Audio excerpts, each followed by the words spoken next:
Namaste. Today's recording is very, very close to my heart. I have taken all the content from a Twitter thread on how to raise a gender neutral child. So, not about boys, not about girls, how to raise a gender neutral child. And while growing up in a patriarchal society, many of us wondered why don't we raise our sons like we do our daughters or vice versa. It is heartbreaking that even in the 21st century, this differentiation still exists. While some progressive parents are raising their daughters and sons equally in the gender neutral world, there are many who still have different rules for them. So there are some advices which Solomon Bucci have kindly offered through his handle, uh, which I'm recording now. The first one, don't make your daughters assistant parents to their brothers. If he scatters the room, tell him to arrange it.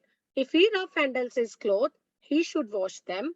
Never make them feel that their sister is there to serve them. Second, everyone who loves eating need to know cooking. Your boy should be fully involved in domestic chores. There should be a timetable, the day he sweeps, the day he cleans the house, and also cooks. You should let your sons know that everyone who loves eating should know how to cook. Let them know it's a basic survival skill and it's gender neutral. Third, respect is gender neutral too. Do not ask your girls to respect their brothers because they're boys. I see this in a lot of homes. The parents will tell the girls, why would you talk to him like that? He's a man. No, for God's sake, no. Let you boys know that if they want respect from their girls, they must earn it. They don't get respect just because they are born as boys. They must earn the respect. Fourth, boys can be vulnerable too. Do not stop your boys from expressing vulnerability. One of my friends' family, they have a daughter, they have a son, and they keep on telling their son, why you are crying like a girl? When you tell your son why you are crying like a girl, you are actually instilling two toxic mentalities in that poor young child. Number one, he thinks it's okay to cry if you are a girl. So in future, if his mother, sister, friend or partner will cry, that's just okay for him because you have told him it's okay for a girl to cry. Number two, you are also telling that poor young child it's not okay for him to cry. Please don't tell them to man up. Don't shame them for crying. Let them express their full humanness. Boys are humans. Boys have emotions. Boys should not suppress their emotions.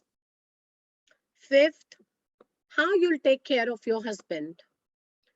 When your girl child makes a mistake, when your girl child makes a mistake, do not say things like, is this how you will take care of your husband?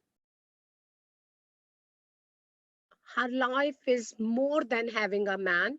Teach her that things should be done right, not because of having and keeping a man. Sixth, don't compare your kids based on their gender. Don't compare your kids based on gender. Some parents do this.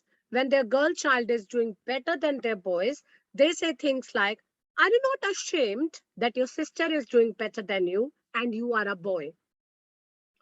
Are you not ashamed that your sister is doing better than you and you are a boy?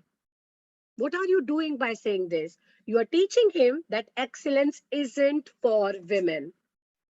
Seventh, make your boys accountable. Make your boys feel accountable.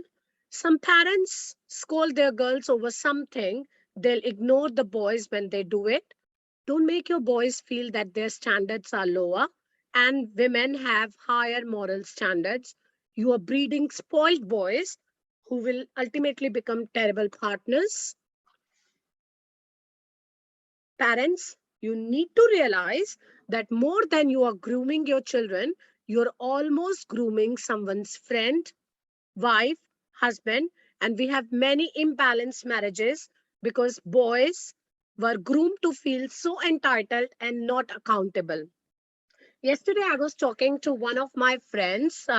He's in a gay marriage, and he was saying that his mother in law, because she has never said no to his husband, now his husband is not able to hear no. So, when my friend had to say no to him, there is almost a fight all the times at their house. Don't do that. Whether they will be in the same sex marriage or in a gay relationship, your boys need to know the meaning of that word no, no. We have so many women suffering in marriages because they end up with grown men who can't do nothing, then offer the barest minimum and expecting maximum results. These women keep sticking with abusive men because as kids, their parents made them feel keeping a man was all. I feel it is high time we give up on the rudimentary thought process of the earlier generations that shamed women for being strong and humiliated man for being weak. We can definitely raise a better generation of men and women who treat each other as equal. That's it. That's what I wanted to say. And I would like to thank you for listening to me. If you like my videos, please watch and like my other videos too and subscribe to my channel. And I would also like to thank Solomon Bucci for raising this important issue. Do not differentiate between a girl and a boy. Raise equal kids. Very, very simple things like a pink is a girly color, or boys should not play with dolls, or if boys are trying to help with household chores, uh, their moms while cooking, do not tell them that's not your job, you go out of kitchen is not for you. No, kitchen is for anyone who loves cooking. It's nothing to do with a boy or a girl. So raise good children rather than raising boys or girls. Thank you. Namaste.